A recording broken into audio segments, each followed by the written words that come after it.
Baik. Bismillahirrahmanirrahim. Assalamualaikum warahmatullahi wabarakatuh. Alhamdulillah. Alhamdulillahi rabbil alamin. Wal aqibatu lil muttaqin. Wa la udwana illa 'alal zalimin. Asyhadu an la ilaha illallah wahdahu la syarika lah. Wa asyhadu anna Muhammadan abduhu wa rasuluhu wa la nabiyya ba'da. Salawatullah alaihi wa ala alihi wa ashabihi wa man tabi'ahum bi ihsanin ila yaumiddin. Wa sallama tasliman katsiran amma ba'du. Ikhwani fiddin azzalallahu wa iyyakum ajmain. Hadirin wal hadirat, para pendengar dan pemirsa radio online Palobu Mengaji dimanapun Anda berada. Walhamdulillah binikmati tatimmus shalihat. Di kesempatan petang hari ini kembali kita melanjutkan pelajaran dengan tema adab dan akhlak. Kita ambil dari kitab Al-Adabul Mufrad yang merupakan karya dari Amirul Mukminin fil Hadis Al-Imam Abu Abdullah Muhammad bin Ismail Al-Bukhari yang wafat pada tahun 256 Hijriah, dan kitab ini kemudian ditakhrij hadits-haditsnya oleh Syekh Al-Allamah Al-Muhaddits Muhammad Nasiruddin Al-Albani rahimahullahu taala. Dan kita masih di bab tentang ma'unatur rajul akhahu, pertolongan seseorang kepada saudaranya. Di hadits yang ke-220, yang mana di hadits ini datang dari sahabat yang mulia Abu Dzar Al-Ghifari radhiyallahu ta'ala anhu, yang berasal dari Nabi sallallahu alaihi wasallam, atau haditsnya marfu, ketika beliau ditanya tentang amalan yang paling terbaik. Iya, yaitu beliau sebutkan imanu billah wa jihadun fi sabilih. Pada pertemuan sebelumnya sudah kita sebutkan hubungan antara keimanan kepada Allah dengan akhlak dan adab. Bahwasanya iman kepada Allah adalah salah satu di antara adab dan akhlak seorang hamba kepada penciptanya. Sebab adab dan akhlak itu dari sisi kepada siapa kita beradab dan berakhlak. Ada akhlak kepada pencipta, ada akhlak kepada manusia secara umum, ada akhlak kepada Rasulullah sallallahu alaihi wasallam, dan ada adab akhlak kepada kaum muslimin. Adab dan akhlak kepada kaum muslimin itu masih terbagi lagi. Ada yang adab dan akhlak kepada orang yang lebih tua daripada kita, lebih muda, ada yang ada hubungan keluarga, dan yang bukan. Nah, adapun iman kepada Allah, adab dan akhlak kepada pencipta kita yang telah menciptakan, menghidupkan dan mematikan dan memberikan rezeki kepada kita, kita hendaknya beradab dan berakhlak. Nah, beriman kepadanya. Kemudian jihad fi sabilih, berjihad di jalan Allah. Ini juga tetap masih ada kaitannya dengan adab dan akhlak. Bicara tentang jihad, ya, tentunya ini adab dan akhlak kepada agama Allah. Agama yang kita yakini sebagai satu-satunya agama yang hak, agama yang benar. Agama yang ditegaskan dalam Al-Qur'an diterima di sisi Allah. Ya, inna dina indallahil Islam. Din di sisi Allah hanyalah agama Islam. Wa may yabtaghi ghairal islami dinan falan yuqbala min. Siapa yang mencari agama selain daripada agama Islam, tidak diterima agama tersebut. Wa huwa fil akhirati minal khasirin. Di akhirat, ya, dia akan digolongkan bersama dengan manusia mendapatkan kerugian. Dan manusia mendapat kerugian di akhirat, tempatnya di neraka. Adab dan akhlak kepada agama Allah, ya, Anda harus membela agama Allah. Ya, Anda harus muliakan dan agungkan agama Allah sebagai konsekuensi bahwasanya keyakinan kita Islam satu-satunya agama yang hak. Itu maksud dan tujuan tegakkan jihad. Nah, dan sudah kita sebutkan di pertemuan sebelumnya pembagian jihad. Ada berapa pembagian jihad? Supaya kita gak salah paham bahwa jihad itu yang bagaimana? Jangan sampai selama ini jahat kita anggap jihad. Ya, ada berapa pembagian jihad? Hah? Ada berapa? Ada? Ada 4. Apa-apa itu? Jihad melawan hawa nafsu. Kemudian jihad melawan syaitan, jihadus syayatin. Kemudian jihad melawan kuffar wal munafikin, jihad melawan orang kafir dan orang munafik. Kemudian yang keempat, jihad arbabuz zulmi wal bid'ah wal munkarat. Jihad melawan menghadapi orang yang zalim, ahlul bid'ah dan pelaku kemungkaran. Dan yang lalu juga sudah kita sebutkan tingkatan dari jihadun nafs. Berapa tingkatan? 4. Ya, yang pertama adalah jihad melawan hawa nafsu dengan belajar ilmu syar'i. Ya, Anda tidak bisa mengontrol hawa nafsu tanpa Anda punya ilmu. Ya. Hawa nafsu bukan untuk dimatikan, tapi untuk dikontrol, dikendalikan, disesuaikan dengan maksud dan tujuan ia diciptakan. Nah, dan itu butuh ilmu. Kemudian tingkatan yang kedua, setelah berilmu, ada kewajiban berjihad mengamalkan ilmu yang Anda ketahui. Semakin banyak ilmu yang Anda ketahui, semakin besar di pundak Anda tanggung jawab untuk mengamalkannya.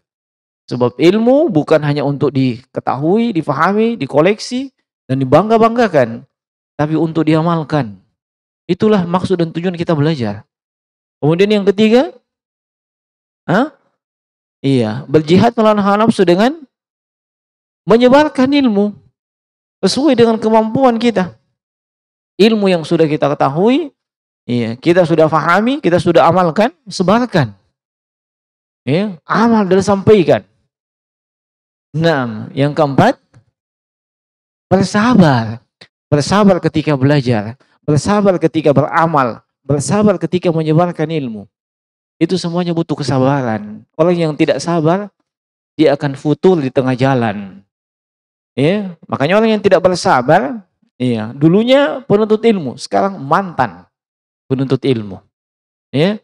Orang yang tidak bersabar, dulunya orang yang paling semangat mengamalkan Islam, sekarang mantan.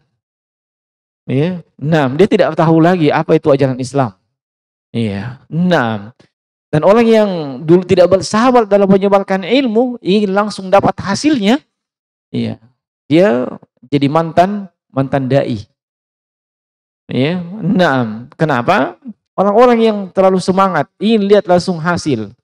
Padahal hasil itu adalah wewenangnya Allah. Kita hanya disuruh diperintah untuk menyebarkan, menyampaikan. Adapun masalah hati manusia, condong kepada kebenaran, itu urusan Allah. Urusan kita adalah memberikan penyampaian, mengingatkan dan seterusnya. Semuanya butuh kesabaran.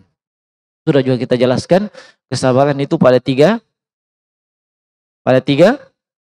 perkara. Sabar menjalankan perintah Allah, sabar menjauhi larangan Allah, dan sabar menghadapi semua takdir Allah. Baik itu musibah, bencana, baik yang menimpa diri, harta, keluarga. Nah, sabar menghadapi takdir Allah yang kita anggap buruk dalam pandangan manusia. Dari sisi Allah yang mentakdirkan tidak ada yang buruk. Semuanya ada hikmah di balik itu. Nah, ini jihadun nafs. Kemudian jihad yang kedua adalah jihad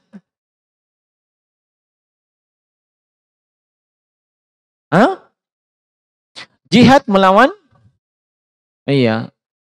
jihad melawan syaitan.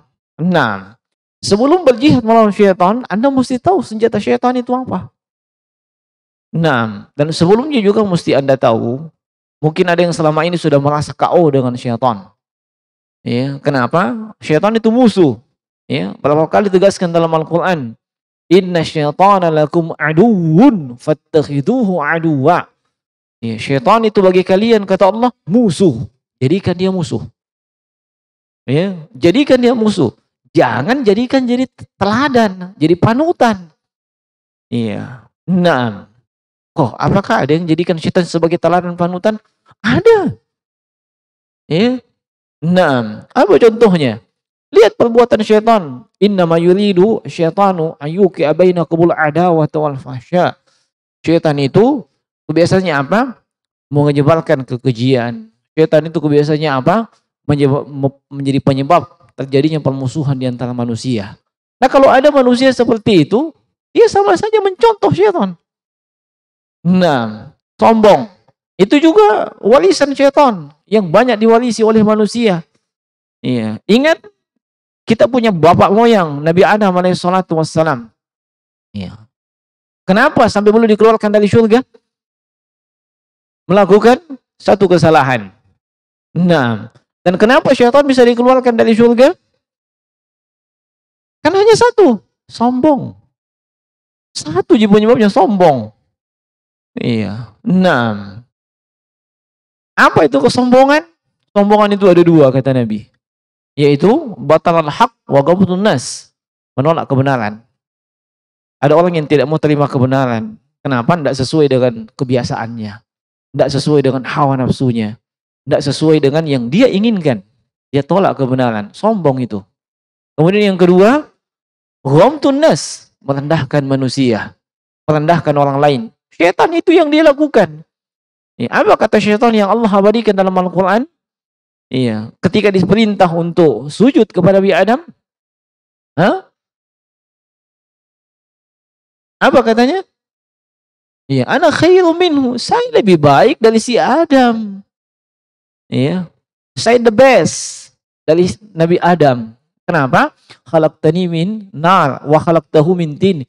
Saya ini diciptakan dari api. Dia cuma dari tanah. Nah, dia cuma dari tanah. Api lebih bagus. Menurut pandangan syaitan. Itu kesombongan. Itu yang menyebabkan dia keluar dari surga. Nah, iya. Sudah dikeluar dari surga, iya, masih berdoa kepada Allah. Fabima aghwaytani laku. Iya. Ya Allah, karena saya sudah divonis keluar dari surga, iya, tolong saya dipending. Jangan dulu masukkan ke neraka. Iya. Apakah doa syaitan dikabulkan? Qala innaka minal munzalin. Iya. Dipending. Allah berikan penundaan. Syaitan saja berdoa Allah kabulkan. Apalagi antum? Syaitan saja berdoa, minta. Dia sudah divonis keluar dari surga, sudah pasti masuk neraka. Minta lagi. Iya, supaya ditunda waktunya sampai hari kiamat. Allah sebutkan, fa innaka minal munzalin. Iya, kamu diberikan waktu. Bayangkan. Makanya kalau ada yang selama ini malas-malas berdoa, alasannya apa? Belum dikabulkan. Masya Allah, syaitan saja dikabulkan. Masa ente tidak? Ya. Kenapa doanya antum belum dikabulkan? Mungkin syarat doa antum tidak penuhi. Mungkin penghalang doa antum lakukan. Dan mungkin antum sudah diberikan yang terbaik daripada apa yang antum minta. Tapi antum tidak sadari. Makanya husnuzon kepada Allah Subhanahu wa ta'ala. Ya.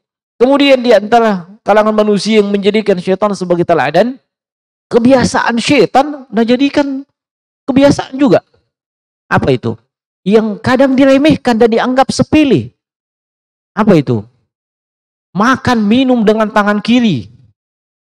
Ya, Nabi larang tegas itu. La ta'kulu bishimal. Jangan kau makan dengan tangan kiri. Ya, wala tashrabu biha. Jangan kau minum dengan tangan kiri. Fa inna syaitana ya'kulu bishimal wa yashrabu bishimal. Syaitan makan dan minum dengan tangan kiri. Larangannya tegas. Itu hukumnya haram. Sebab tidak ada dalil yang memalingkan dari makna pengharaman. Ya. Nah, Nabi saja ketika melihat ada orang yang makan dengan tangan kiri, minum dengan tangan kiri, Padahal tangan kanannya mampu untuk minum. Ditegur dengan keras. Dia bilang, "Bah, saya tidak biasa dan segala macam." Oh, malas sekali Nabi. Itu bukan dosa sepele itu. Ya. Cuman karena kita tidak faham dengan ajaran agama Islam, terbiasa dengan ajaran selain dari agama Islam, kita nggak biasa. Maka tidak layak ya seorang yang belajar, apalagi penuntut ilmu, apalagi ustaz. Ya. Nah, karena itu ustaz makan minum dengan tangan kiri. Sangat-sangat tidak layak, sangat tidak pantas. Iya. Masa syaitan dijadikan teladan? Iya. Nabi perintahkan apa? Kul biyaminik. Anak kecil saja, anak tirinya Nabi, ya. Nabi katakan kepadanya apa? Ya gulam, samillah, kul biyaminik, wa kul mimma yalik. Wahai anak kecil, baca tasmiyah kalau kamu makan. Makan dengan tangan kanan. Makan yang ada di dekatmu. Nabi ajarkan kepada anak kecil itu. Nah, menunjukkan semakin kuat penghalamannya, makan minum dengan tangan kiri. Nah, itu hanya untuk makan dan minum ya. Bagaimana dengan menulis? Silahkan aja, itu menulis makan kan? Nah, bukan itu? Itu dia. Nah, bagaimana dengan orang yang kidal? Apa itu kidal? Kiri dan lekang. Biasakan dengan tangan kanan, latihan. Latihan, bisa itu insya Allah. Kalau hatinya jujur, mau berubah, bisa. Ya, hanya jadi masalah yang bisa dimakan tangan kanan. Masya Allah. Maka kita ingatkan kepada saudara kita. Kalau memang kita jujur mau melawan syaitan, hentikan dulu kebiasaan syaitan pada diri Anda. Ya, termasuk di antara kebiasaan syaitan, itu syaitan kalau mendengarkan azan, lari dia, tidak mau. Iya, sampai Nabi bilang lari terkencing-kencing, terkentut-kentut. Iya, begitu selesai azan datang lagi. Nagoda lagi orang yang sedang sholat di masjid. Ya, nak kasih ingat lagi, utangmu apamu. Ya, akhirnya tidak khusyuk sholat sunatnya. Ya, begitu qomat lari lagi terkentut-kentut. Iya, nah selesai itu datang lagi. Iya, nagoda yang ada di saf, yang tidak rapat safnya. Ya, yang malu-malu kasih sentuh kakinya dengan kakinya saudaranya. Tidak tahu apakah kakinya lebih mulia atau lebih rendah. Tapi tidak mau menyentuhkan kakinya. Ya, tidak mau merapatkan. Nah, tapi jangan juga terlalu rapat sampai orang sakit. Ya, nah, yang penting bersentuhan. Digoda lagi di situ. Ya, nah, apa maksudnya jemaah sekalian? Syaitan tidak mau menghadiri panggilan azan.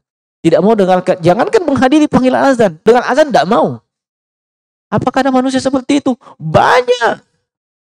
Ya, makanya seandainya tidak mengikuti syaitan, penuh itu masjid. Iya tuh. Nah, tapi karena mengikuti syaitan, syaitan lari kalau ada azan, dia juga ikut lari. Ada enggak seperti itu? Ya banyak.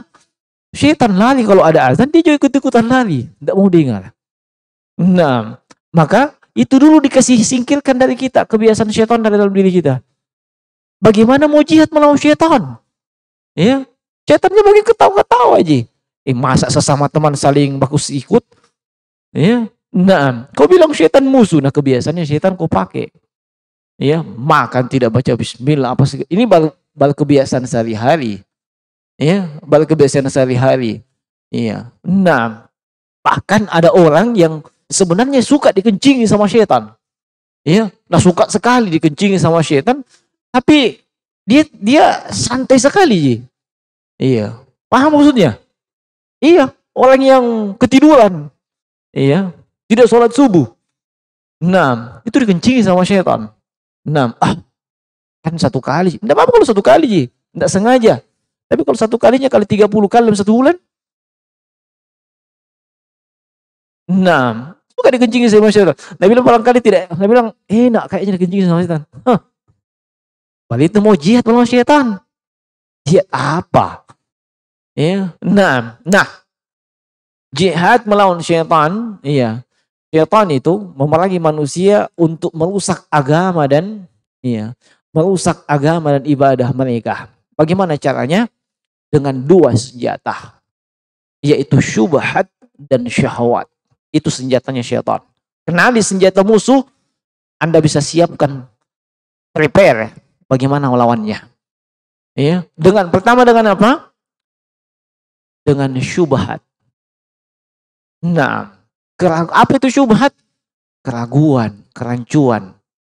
Nah, saya kasih contoh sederhana supaya antum paham. Sudah tahu 1 tambah 1 berapa? Sudah tahu berapa? Berapa 1 tambah 1? 2. Tiba-tiba ada syubhat. Bisa itu 3, bisa 4. Betul kok. Nah, kenapa syubhat? Bayangkan. Padahal dia guru matematika. Bisanya dibilang-bilangi. Nah, sama juga dengan antum. Sudah paham. Rukun Islam 5. Bisa itu 4. Masa? Kena syubhat. Kan begitu. Itu syubhat. Kerancuan. Sudah tahu. Ini sudah benar. Sudah zaman Allah sampai zaman now benar. Tiba-tiba datang ada syubhat.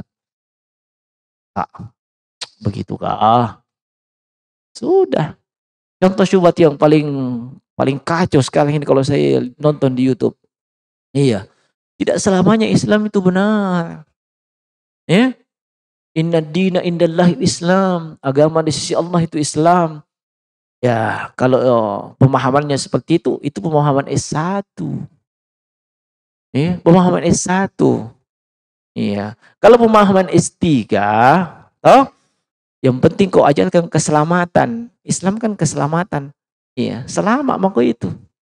Masya Allah. Nah, ini semakin pintar kalau seperti itu. Semakin pintar tolona. Nah, kenapa? Seandainya itu benar, Nabi akan deal dengan kaum musyrikin.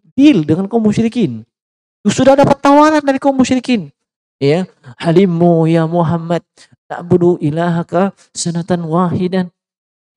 Diajak Nabi, kasih dibikin perjanjian. Ayo, oke balik Muhammad, daripada kita ribut terus. Dengan kaum musyrikin. Kami nanti sembah Tuhanmu setahun. Tahun berikutnya kau sembah Tuhanku. Terus Nabi terima itu? Nabi tidak terima. Allah turunkan qul ya ayyuhal kafirun, lengkap satu surah untuk memberitahukan Islam tidak bisa sama dengan selain Islam. Tidak bisa. Nah, tiba-tiba ada syubhat. Kita sudah tahu Islam agama yang benar. Betul gak? Betul itu gak? Ada yang sudah kena syubhat. Ini syaitan. Nah, contoh syubhat yang dibisikkan kepada manusia yang suka makalah lain dalam beragama, yang suka tingkatannya makalah lain. Nah, ndak mau cuma syariat saja. Watompi sing ada jalan tarikatnya. Watompi sampai di tidak cukup kalau syariat. Kalau sampai tarikat, kemudian dapat hakikat, kalau sampai ke ma'rifat. Tunggu Mi. Betul ini. Saya serius. Nah, di dalam hadis yang dikeluarkan oleh Imam Al-Bukhari dan Imam Muslim dari sahabat yang mulia radhiyallahu taala, kata Nabi sallallahu alaihi wasallam, ya'ti syaitanu ahadukum fayaqul man khalaqa kadza wa kadza. Datang syaitan itu kepada salah satu kalian. Siapa yang ciptakan ini dan itu? Kita seorang muslim jawab apa? Khalaqahullah, ciptakan oleh Allah. Terus demikian sampai kepada tiba pertanyaan pamungkas. Hatta yaqulalah man khalaqa rabbuk? Siapa yang menciptakan Tuhanmu balik? Kan semuanya pasti ada menciptakan. Lalu siapa yang menciptakan Tuhanmu? Kata Nabi, fa idza balagha dzalik falyasta'iz billahi wal yantahi. Kalau sampai di tingkatan itu, dia harus berhenti. Yang kau coba-coba lanjut. Kenapa? Mantarasok itu pasti bisikan syubhat ke dalam pikiranmu itu syaitan. Nah, persis seperti syubhatnya Al-Hallaj, tokoh sufi yang mengaku ya menyatu dengan Tuhan. Ya, ma'rifat. Ya, ma'rifat. Sudah menyatu dengan Allah. Tidak sholat, tidak apa, mi. Sampai ditanya, kamu siapa? Wah, ana la adri. Hal ana, Rabbi. Wah, ndak ku tahu ini siapa saya ini. Saya kata Tuhan. Pusing dia, saking gilanya itu. Nah, ndak bisa bedakan dirinya dengan Tuhan. Ya, nah, kenapa sudah menyatu, mi? Iya, itu mi kalau orang sudah makrifat. Nah, kalau sudah makrifat tidak sholat mako. Ya, makanya ada orang yang jalan-jalan, kenapa? Saya sedang sholat ini. Makrifat, paham makrifat dia. Nah, ya, kalau dikatakan sholat itu rukun, syaratnya sekian, rukunnya sekian, sunatnya sekian, oh itu syariat. Belum sampai kok tarekat kamu masih. Ya. Nah, kalau kamu sujud, kenapa mesti begini? Oh, itu hakikat mako. Ya. Kalau mau sampai situ, paham? Tapi saya tidak mau ajarkan itu, untuk apa? Ya. Nah, cukup antum tahu saja ketika antum dikasih syubhat. Dikasih itu syubhat. Ya. Kamu baru syariat 5 waktu. Iya. Kalau yang sudah hakikat makrifat, enggak ada 5 waktu. Ya, jalan-jalan saja sholat, mi. Jalan-jalan. Pakai main bola itu sholat, mi. Kalau hakikat dengan makrifat. Ya. Nah, sekedar antum tambah pencerahan saja. Kalau antum menegur orang, sholat, sudah waktu azan. Ini saya sedang sholat ini. Oh, bisa sudah tebak tingkatan apa dia? Nah, tingkatan apa dia? Maka sebelum sampai tingkatan itu berhenti kok. Ya. Nah, makanan lain kok itu? Iya. Nah. Oh, Masya Allah, jangan coba-coba. Di situ masuknya syaitan itu. Syubhat, kerancuan, dibikin rancu. Kita sudah tahu ini benar. Ini adalah al-haq. Ada lagi kerancuan. Iya. Betul muaga itu. Iya. Itu senjatanya syaitan. Dan senjata yang kedua, syahwat. Tahu syahwat? Tahu syahwat? Mungkin yang antum tahu lemah syahwat. Nah, taulah syahwat. Ini senjata syaitan. Kenapa? Sebab syaitan itu dia ini kalau mengandalkan kemampuannya tidak bisa. Ya. Nah, syaitan kalau cuma mengandalkan kemampuan kesyaitanannya, masih banyak orang bisa melawan. Ya, tapi dia manfaatkan fitnah terbesar bagi kaum laki-laki. Yaitu apa? Wanita. Iya. Bagaimana bisa? Coba simak kata Nabi SAW. Kata Nabi dalam riwayat At-Tirmizi, innal mar'ata atau kama qalat, idza kharajat istashrafahat syaitan. Wanita ketika keluar rumah, maka dia akan dibuat cantik dan indah oleh syaitan. Oleh siapapun yang melihat dia dari kalangan yang bukan mahramnya. Ya, dibuat cantik dan indah. Ya. Nah, makanya kadang ada istilah rumput tetangga lebih kuning. Ya. Kalau kuning itu sudah matang, sudah siap dipetik. Kalau masih hijau, belum pi. Ya. Lebih kuning daripada rumput sendiri. Kenapa? Sebab di rumahnya tidak ada rumput. Dia lihat, wah Masya Allah, cantik nian tuh. Ya, pakai lagi dalil. Ya, kita mengakui makhluknya Allah. Nah, luar biasa. Ya, nah, iya. Banyak orang terfitnah seperti itu jemaah sekalian. Ya, sampai dia ya, pokoknya mau makan ingat dia. Mau tidur ingat dia. Ya, sampai tidak tidur. Sampai terfitnah betul. Begitu dia nikahi, ternyata begini jipale. Ya, hilang itu keindahan yang dulu yang dia lihat. Kenapa? Karena syaitan yang kasih indah. Syaitan yang kasih indah. Makanya wahai para suami, Nabi kasih tips yang jitu.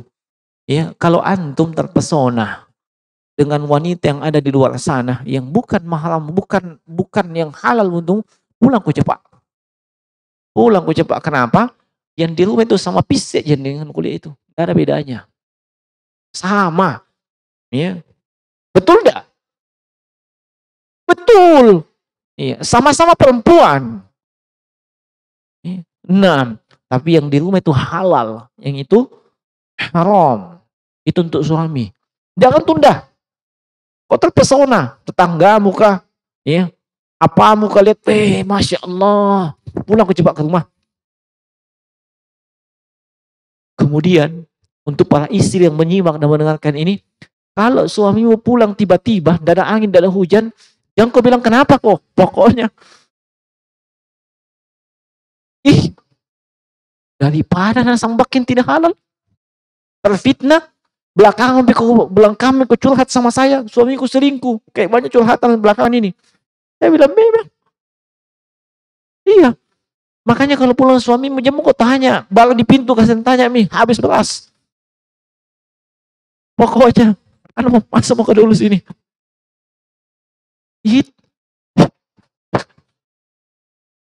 Biasa ini, biasa. Saya ingatkan kepada para akhwat dan ummahat di rumah. Pulang suamimu kasihan kerja, yang kau bebani dengan tambahan beban pikiran dulu. Habis beras, belum pergi balik listrik, apa segala macam. Sebentar, Pi. Ya, servis baik-baik dulu. Kalau sudah servis baik-baik, mengalir itu gampang. Betul, saya tidak main-main. Itu syaitan, jemaah sekalian waspada. Ya. Lalu itu yang sudah punya istri ya. Bagaimana dengan yang belum punya istri? Tak barak kok. Makanya disuruh komunikah. Ya. Disuruh komunikah. Nah, itu tujuannya untuk aghaddu lil basar wa ahsanu lil faraj. Kau bisa tundukkan pandangan dan menjaga kehormatanmu. Disuruh komunikah.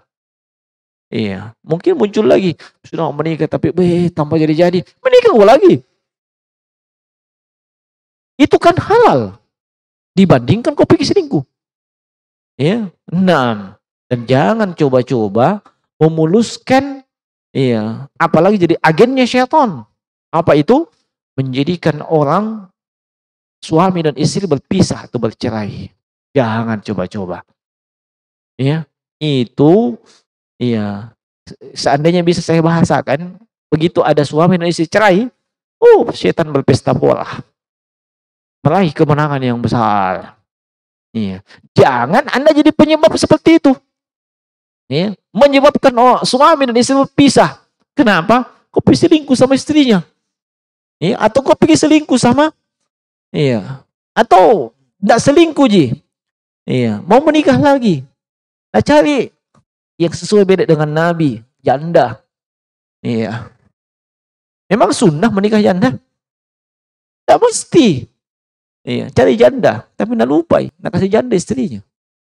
Iya. Itu jangan dibilang di kepala panasi kau menikah lagi, jangan juga langsung main sambaknya begitu saja. Think about it.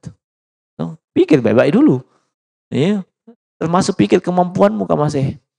Ya. 6. Kemampuan finansial cukupmu kah? Ya. Dan kemampuan naikmu. Ya. Kalau selama ini saja tidak bisa kok istrimu saja setelah dia bilang sudah nikah, baru mau kau lagi tambah.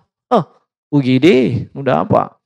Nah, syubhat dan syahwat 2 senjata syaitan. Kalau kita sudah mendapatkan apa senjata syaitan, ini penangkisnya.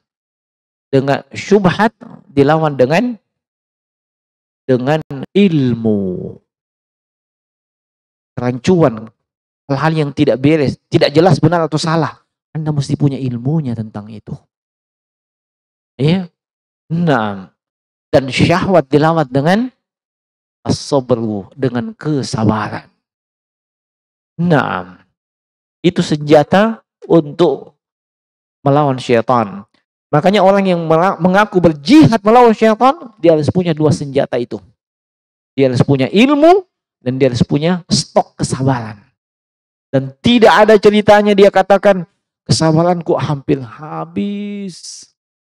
Iya, kesabaranku hampir habis. Sabar itu ada batasnya. Kasih tahu, salah. Yang ada batasnya itu kota atau desa. Bukan sabar. Sabar tidak ada batasnya. Ya. Nah, seandainya ada batasnya, maka pasti juga ada batasan pahala. Sementara Allah siapkan orang bersabar, pahala tanpa batas. Tidak kenal batas. Ya. Tidak ada hitungannya. Tadi sholat berjamaah 27 derajat. Ya, ada yang kurang, ada yang lebih daripada itu. Tergantung keikhlasan dan perjuangan kita sampai kita bisa sholat berjamaah. Baca Al-Quran, 1 huruf, 10 kebaikan. Ya. Ada semua hitungan-hitungannya. Tapi sabar, tidak ada. Kau mau pakai kalkulator apa? Rusak itu kalkulator kalau kau pakai. Ya. Tidak ada hitungannya itu sabar. Iya. Nah, dan sabar tidak bisa diketahui kecuali setelah ada cobaan. Ya. Kalau cuma sekedar begini, kalian sabar semua ya? Jelas sabar. Ya, sebentar bidadari. Ya. Ketika Anda misalnya ditimpa musibah di situ bidadari. Kalau di masjid semua seperti duduk seperti ini, sabar ngasang. Ya, nah, sebentar ketika pulang tiba-tiba hilang motornya. Di situ bidadari. Sabar kok enggak? Ya. Nah, atau iya. Tiba saatnya menjalankan perintah Allah. Di situ lihat kesabaran. Atau di berhadapan dengan larangan Allah, apakah saya terjang apa tidak? Di situ lihat kesabaran. Ya, ada pun cuma duduk seperti ini belum bisa dikatakan sabar. Ya, ada pinantianunya. Jadi Anda ingin berjihad melawan syaitan dengan dua. Apa itu? Dengan ilmu dan kesabaran. Nah, ketika Anda punya dua stok ini, maka Allah menjanjikan kepada Anda sebagai seorang pemimpin di dalam agama. Allah sebutkan dalam surah As-Sajdah, waja'alna minhum a'immah yahduna bi amrina. Kapan? Lamma sabaru wa kanu bi ayatina yuqinun. Kami jadikan di kalangan mereka a'immah, para pemimpin dalam bidang agama. Kapan itu? Ketika mereka mendapatkan petunjuk dari kami, kalau mereka sabar dan mereka yakin dengan ayat-ayat kami. Itu dua hal. Ya. Dan kata Syekhul Islam Taimiyah, wabis sabri wal yakini tunalu imamatan fid din. Dengan kesabaran dan keyakinan, seorang itu akan meraih kepemimpinan dalam ad-din, dalam agama. Nah, maksudnya dia lebih terdepan dalam mengamalkan agama. Bukan dikatakan pemimpin A, pemimpin B. Tidak. Dari sisi pengamalan agama, dia yang dianggap dialah pemimpinnya. Tidak ada yang bisa mengalahkan dia. Iya. Nah, baik. Kemudian jihad yang berikutnya, jihad melawan siapa? Orang kafir dan munafikin. Iya. Nah, sebelum masuk ke situ, perlu kita ketahui bahwasanya di dalam Islam, dalam syariat Islam, orang kafir itu terbagi menjadi dua. Yang mana itu? Kok bikin-bikin lagi? Terbagi berapa? 4. Iya. Terbagi 4 orang kafir itu. Ya. Pertama, kafir mu'ahad. Mu'ahad dari kata al-ahdu. Apa itu al-ahdu? Perjanjian. Maksudnya orang kafir yang terikat perjanjian dengan kaum muslimin. Paham maksudnya mu'ahad? Siapa-siapa itu? Misalnya negara kita Islam enggak? Ya, Islam. Berjanjian entah itu bilateral atau yang selainnya dengan negara kafir. Ya, United States misalnya atau Australia. Perjanjian dagang dan seterusnya. Ini enggak boleh Anda ganggu. Apalagi sampai dibunuh.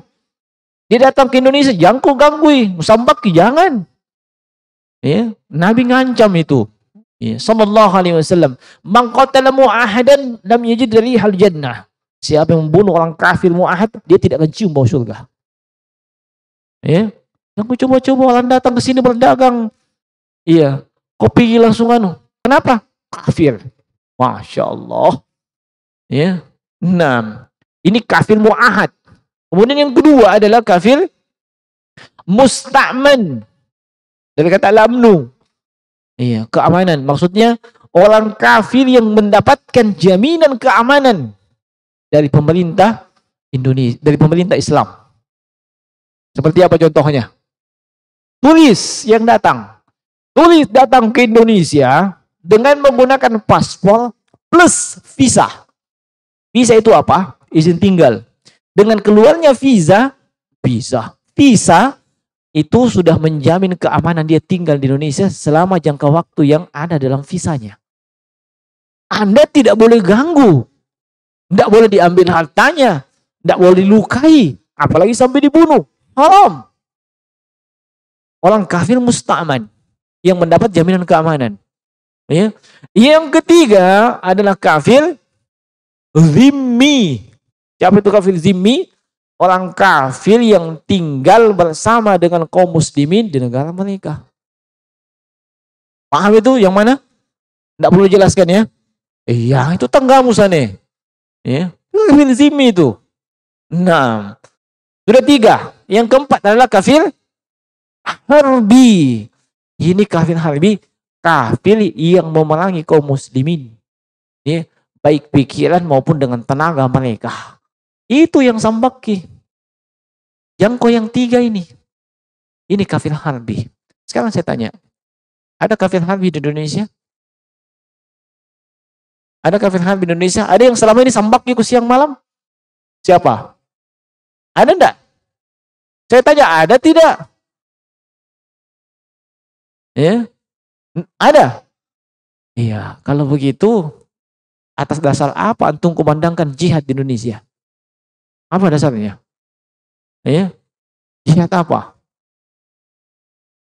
Apa? Mau revolusi apa?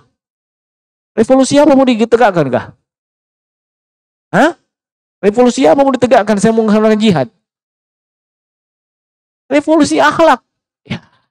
Yang coach suka chat-chat mesum dulu kalau mau ke revolusi akhlak.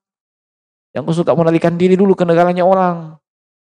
Tanggung jawab kok kalau mau kau dikatakan berakhlak. Begitu dulu. Yang kau langsung aduh. Ya. 6. Jadi silahkan lihat mana di antara 4 kafir ini yang layak diperangi. Yang mana yang layak diperangi? Kafir harbi. Kafir yang memerangi kaum muslimin. Selama ini ada ndak yang memang suka mengganggu antum? Hah? Dia angkatkan kau senjata karena kau agama Islam. Ada di Indonesia? Hah? Alhamdulillah kalau tidak ada. Maka jangan sembarangan mau jihad-jihad. Ya. Nah, kau mau jihad melawan siapa? Melawan kaum muslimin. Sejak kapan ada jihad melawan kaum muslimin? Sejak kapan? Ya, tidak ada. Ya. Nah, kemudian sebelum ke yang keempat, saya ingin ingatkan dulu ya tentang masalah jihad ini, sebab tadi jihad melawan orang kafir. Bahwasanya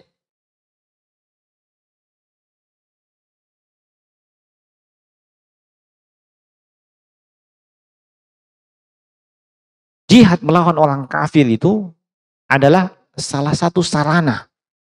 Salah satu sarana. Bukan satu-satunya sarana. Paham? Salah satu sarana dalam menegakkan agama. Ya. Dan itu sarana yang terakhir. Paham? Ya. Jadi salah satu dan bukan satu-satunya. Iya. Dan dia terakhir ketika tidak ada jalan lain. Paham sampai di sini? Iya. Kenapa sampai demikian? Coba lihat Nabi. Nabi ketika perjuangkan agama Islam langsung main perang-perangan kah? Dengan kafir Quraisy di Makkah? Kan enggak.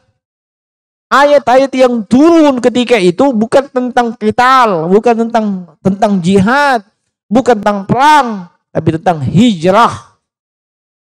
Nanti di Madinah baru turun ayat tentang jihad. Iya. Nah, kalau terpenuhi Islam, iya, maka tidak ditegakkan namanya jihad. Sudah terpenuhi. Paham maksudnya?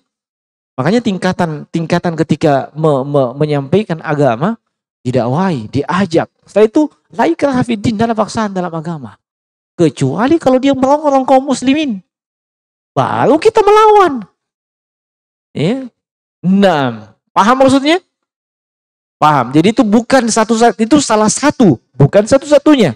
Dan itu langkah terakhir. Artinya tidak ada lagi jalan, tidak ada lagi jalan lain kecuali itu. Kalau tidak ditegakkan jihad, kita mati, agama Islam mati, tidak ada Islam. Baru. Iya, bisa dipaham? Nah, kemudian kita ringkas. Yang kedua, bahwasanya jihad terhadap orang kafir itu, kalau dia belum mendengar tentang Islam, belum tahu tentang Islam, belum pernah kenal dakwah, belum pernah disampaikan tentang Islam, maka jangan dulu. Ya. Jangan dulu dikumandangkan jihad untuk dia.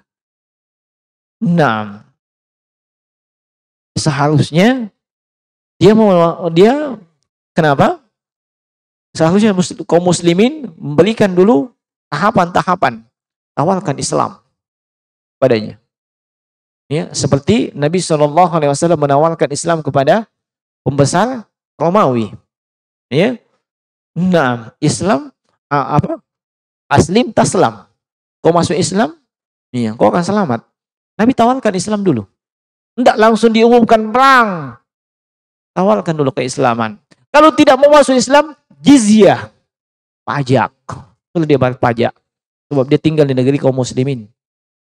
Ya, itu dia bayar pajak. Makanya pajak itu asalnya, pajak itu asalnya adalah dikeluarkan oleh non-muslim alias orang kafir sebagai jaminan keamanan mereka tinggal di negeri kaum muslimin itu.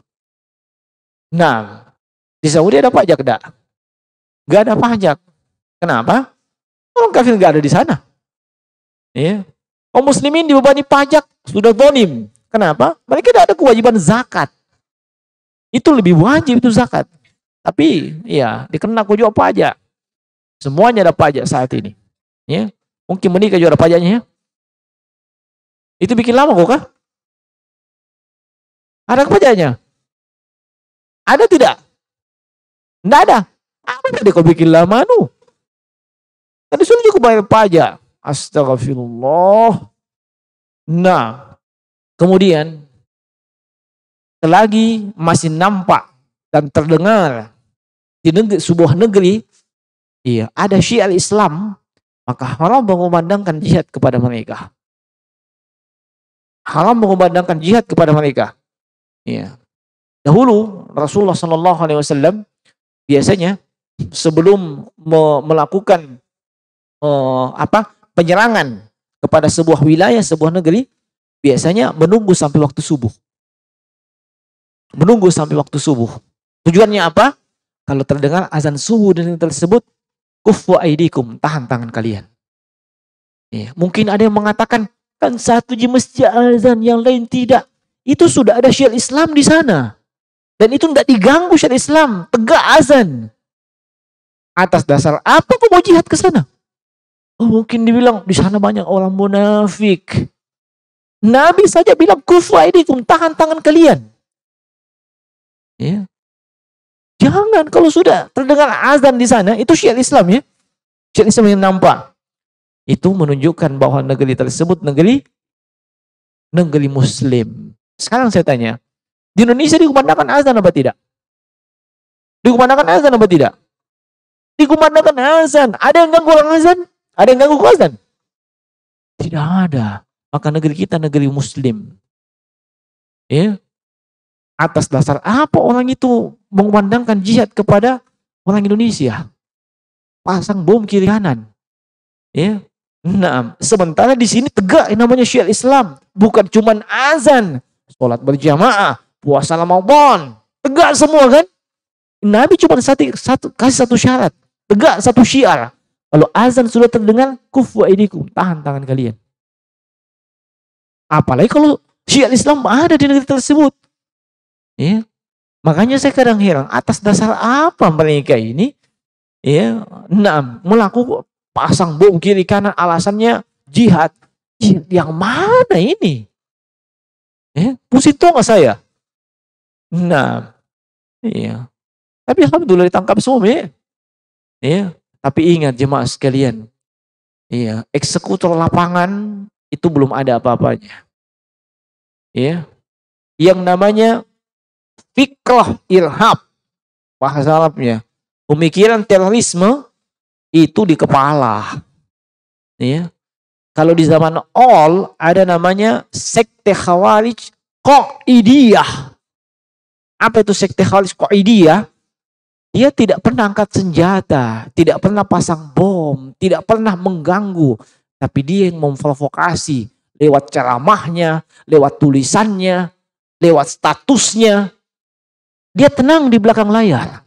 Tapi dia yang membangkitkan amalah massa. Itu namanya sekte Khawarij Qaidiyah. Ya, dibandingkan sekte Khawarij yang memang langsung pelaku lapangan. Kalau mereka mati diganti.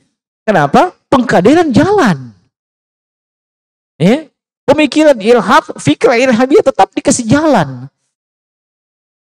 Nah, kalau itu tidak diputus, tidak bisa. Karena kalau eksekutornya mati, akan ada nanti yang lain. Yang sudah dicuci, istilahnya brainwash, dicuci otaknya dengan itu. Ya. Kalau itu masih jalan, tetap akan ada yang habis. Nah, makanya kepada siapapun yang utamanya pihak keamanan, ya, kawan-kawan sudah bekerja sama dengan BNPT. Ya, bagaimana memberantas terorisme? Pola pikir dulu, deteksi pola pikirnya orang. Ya, enggak usah lihat penampilan, penampilan bisa kita dikelabui. Ya, saya berapa kali dulu ketemu itu dengan pelaku bom Sampodo. Dia lebih nyunah dibandingkan antum. Kalau masalah nyunah, antum masih malu-malu di atas celananya, di atas mata kaki, dia setengah betis. Mau kau apa? Ya. Kalau penampilan mau dijadikan standar, ya, istrinya lebih tertutup. Antum masih istrinya antum mungkin pakai cadar, ya, masih malu-malu pakai cadar, pakai masker. Ya, dia tidak betul kelihatan. Ya. Kalau penampilan mau dijadikan standar, bukan penampilan, itu casing. Maaf, casing. Yang ada itu isi kepalanya. Diskusi, ajak, dia bicara. Bagaimana pandangan terhadap Pancasila, terhadap NKRI, terhadap Undang-Undang 45. Tanya baik-baik. Terbuka dengan dia. Baru kita ketahui, di kepalanya ada pemikiran terorisme. Kalau itu masih ada di kepalanya, dia bisa membangkitkan eksekutor di mana dia berada. Tapi kalau itu dimatikan, dia tidak bisa bikin apa-apa. Nah, bisa dipahami ya? Iya. Nah, makanya saya sampai sekarang itu masih heran. Kenapa itu masih berjihad, pasang bom kiri kanan? Apa maksudnya? Iya. Nah, iya. Nah, yang diperangi siapa? Muslimin yang menegakkan. Kalau misalnya terjadi pengeboman seperti yang dilakukan yang lalu, apakah yang mati itu orang kafir harbi? Yang mati ada tuh muslimin. Apa dia tidak takut dengan ancaman Allah dalam Al-Quran? Ya, iya. Oman qatala nafsan bighairi nafsin, faqad qatala an-nasa jami'an. Siapa yang membunuh satu jiwa tanpa hak, seolah-olah dia membunuh semua manusia. Ya, apa dia tidak takut dengan ancaman Allah itu? Apalagi dia bunuh Muslim. Ya, dia tidak takut berhadapan dengan orang yang terbunuh nanti di hari kiamat. Atas dasar apa kau sampai membuat saya terbunuh? Apalagi kalau banyak terbunuh. Ya, dia mau pakai bayar apa itu semua? Emang amalannya sudah sampai di mana? Nah, makanya jemaah sekalian hati-hati ya. Iya. Kemudian, iya, di dalam masalah jihad, iya, jihad melawan orang kafir harbi, iya, harus ada perintah atau izin dari ulil amri. Ya, itu kalau jihadnya bentuknya hujum itu menyerang. Iya, sebab jihad itu dua macam. Ada hujum menyerang, ada dipak membela diri. Kalau menyerang, misalnya kita menyerang, siapa di sini mau diserang? Contoh gini, Ya, kita serang negara A. Iya, itu mau ke sana harus ada izin dari ulil amri, pemerintah. Atau Anda diperintah oleh pemerintah. Makanya iya, syiarnya Ahlus Sunnah itu jihad bersama dengan ulil amri. Bukan sendiri-sendiri. Bukan pribadi-pribadi. Bukan kelompok-kelompok. Ini jihad amalan kolektif. Amalan jamaiyah. Bukan, mau kapi jihad deh. Mau rasakan juga itu. Bagaimana kalau sembah kiri? Sama puasa ini, amalan kolektif. Bukan amalan sendiri-sendiri. Ya, harus ada perintah dari ulil amri atau pemerintah. Atau bersama dengan pemerintah. Itu syiarnya Ahlus Sunnah. Tidak ada istilahnya Ahlus Sunnah. Iya, pergi jihad sendiri-sendiri. Nah, bisa dipahami ya? Iya. Nah, dan kalau itu jihad, iya, jihad yang tidak fardu ain. Ada jihad itu fardu ain, ada jihad yang fardu kifayah. Iya, kalau jihad yang membela diri, kita diserang, itu sudah fardu ain. Ya, Anda harus bela diri. Tapi kalau hujum, itu ada fardu kifayah, ada fardu ain. Ya, contoh yang fardu ain, si fulan, dia yang bisa mengoperasikan senjata. Cuman dia fardu ain ke sana. Ya, kalau si fulan, enggak fardu dia. Kenapa? Pegang senjata saya gemetar. Ya, atau dia bisa membidik kepala ke kena. Jangan kau bawa kia, bahaya. Nah, kalau itu hukumnya fardu kifayah, Anda mesti minta izin sama orang tua Anda. Ya, kalau tidak, Anda berdosa. Ya. Nah, ini beberapa hal kita lihat saja. Ya, terkait dengan masalah jihad. Jihad melawan orang kafir ini tetap berlaku sampai hari kiamat. Selama terpenuhi syarat-syarat yang sudah kita sebutkan tadi. Jadi jangan juga ada orang yang menganggap tidak ada lagi jihad. Jihad tetap ada sampai hari kiamat. Iya, tapi untuk menegakkan jihad penuhi persyaratan-persyaratan. Jadi pahami ya? Nah, dan sekali lagi saya ingatkan jihad ini termasuk adab dan akhlak kepada agama Allah. Ya, Anda mengaku Islam satu-satunya agama yang hak, agama yang benar. Bela agama Islam. Itu dengan jihad. Sekarang jihad apa yang antum bisa saat ini? Jihad apa yang antum bisa saat ini?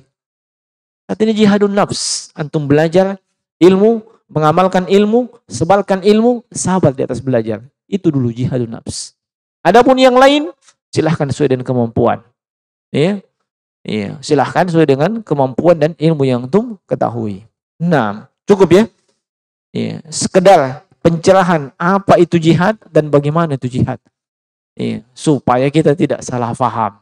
Jangan sampai jahat dibilang jihad, atau dia mengaku itu jihad tapi hakikatnya atau ma'rifatnya adalah jahat. Nah, baik. Subhanakallahumma bihamdika asyhadu an la ilaha illa anta astaghfiruka wa atubu ilaik. Assalamualaikum warahmatullahi wabarakatuh.